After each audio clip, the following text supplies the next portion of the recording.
Paul. Paul, you're a couple games in, already making history, being part of history tonight. How does it feel to be a part of this moment?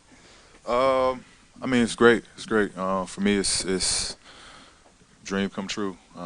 Be able to do this at home in front of family, friends. Just so many faces out there that's rooting and pulling for me.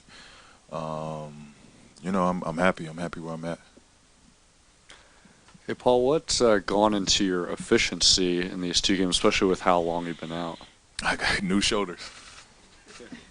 I mean, I can't say nothing else to that. I got new shoulders, and I haven't, they haven't been this healthy in a long time.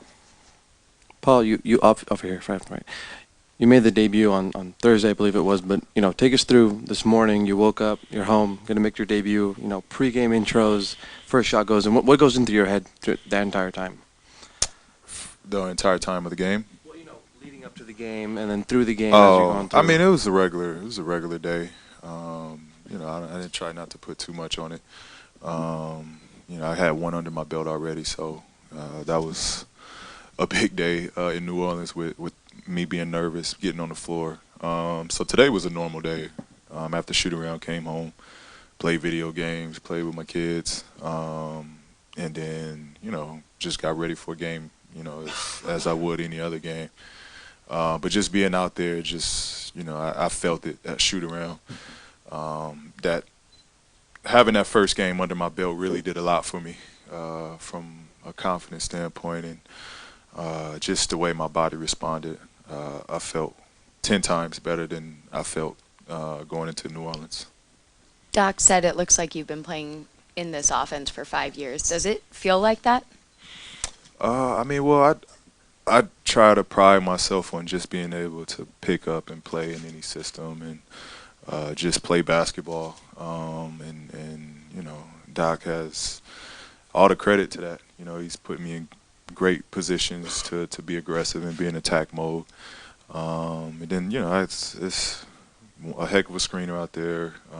Guys are shooting the ball lights out, spacing the floor. So it's allowing me to just play. Paul, over here, you and Kawhi both, being from the LA area. What do you think this, and you guys teaming up, what do you think this means for, the youth in the city that get to grow up and see you guys play every day? I think, it means a lot. Both of us aren't guys that were big, names coming up. We worked for where we're at right now. We put a lot of time, and we approach the game differently. We value playing on both ends. So I think in a big city like this, we got a lot of guys and hopefully a lot of kids that can look at just the way we approach this game and taking pride in being a lead on both ends. Paul, you going back in the fourth quarter, was that more, Doc said it was more of cardio situation? Do you feel like you had to get more reps because of limited practices to kind of stay in shape and stay in that rhythm that you've carried in the last couple of games? Yeah, definitely. I think I was up to about 16 minutes or something like that. I think I was supposed to play 28, but I took that one little spill and they took me out of there. But it's definitely just for conditioning, getting reps with the guys because we haven't had a lot of practice time. So I'm honestly, this is in a way practice for me to just kind of get in tune with my guys and catch a rhythm out there with them. Paul, in New Orleans, you said you felt your performance was terrible, kind of citing some of your defensive rust. How would you assess your performance tonight, and especially on the defensive end?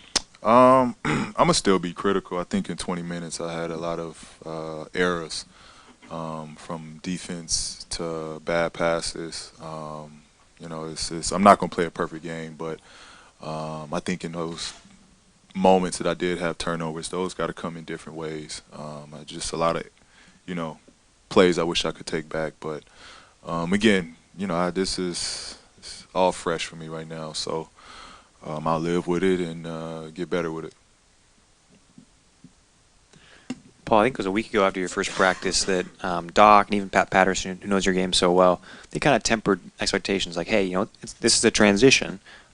Did you have any expectations that it would go this smoothly, or did you think, too, that this was going to be a little progress It might not have looked as easy as it has so far.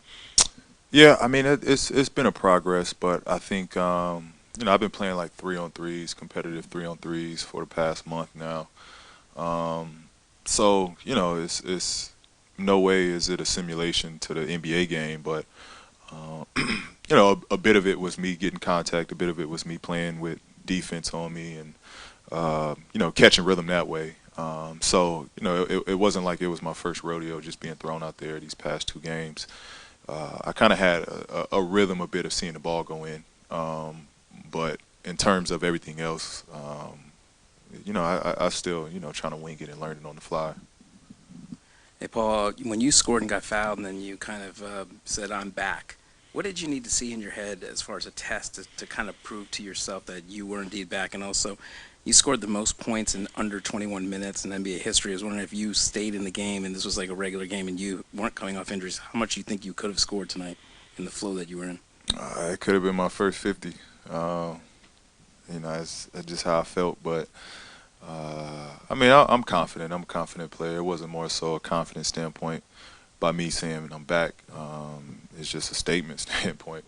I'm just happy to be back to this game. Taking 10 games off was a bit too much for me. So just happy to be playing basketball again. Paul, over here.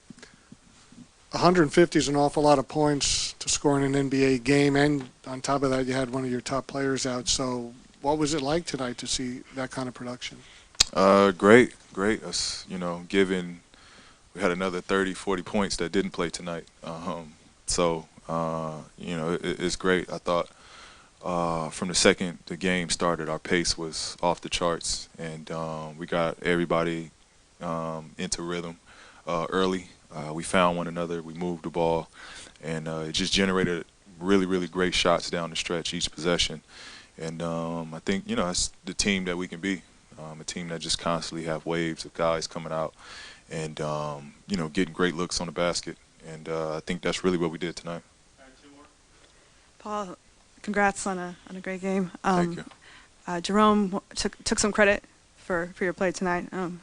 You're talking about those 3-on-3s that you guys were playing. Yeah. But I think you probably brought something out on him too. How kind of talk about those 3-on-3s that you guys were playing and kind of going up against a young guy like that. Yeah, I mean it's fun. I mean those young guys are competitive.